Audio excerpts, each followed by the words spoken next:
একটু better facility, better পরিচয়, better ফিউচারের জন্য আর্চার, তাহির, মর্গানরা সুযোগ পেয়ে জাতীয়তা বদলে ফেলে। সাকিবের কাছেও সেই প্রলোভন আসে, সাকিবকেও অন্যরা চায়, কিন্তু ব্রিটিশ পাসপোর্টের চেয়ে এই দেশটাকে তিনি রিপ্রেজেন্ট করা সম্মানের ভেবেছেন। লাল সবুজকে চুমু খাওয়াকেই তিনি স্বর্গীয় বলে বেছে নিয়েছেন।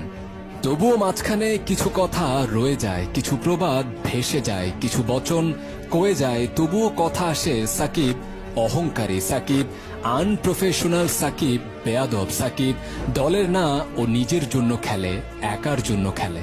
তখন খুব করে বলতে ইচ্ছে করে, কিছু সুক্তারা থাক না আনপ্রফেশনাল, তারা ওরকমই থাক, তারা নিয়মের বাইরে গিয়ে নীতিটা বদলাতে থাক, তারা বেয়াদবি করে অধিকারটা ছিনিয়ে নিক, তারা ঘাড় তেড়া হয়ে মিথ্যাকে মুছে দিক, তারা তেতো সত্যের আগুন দিক বিদিক জ্বালিয়ে দিক, মৃতপ্রায় রুমকে পুড়িয়ে দিয়ে নিরুর মতো হাসতে হাসতে বাঁশি বাজাক, খাদযুক্ত খনিটা পুড়িয়ে স্বর্ণটা আর একটু খাঁটি করুক।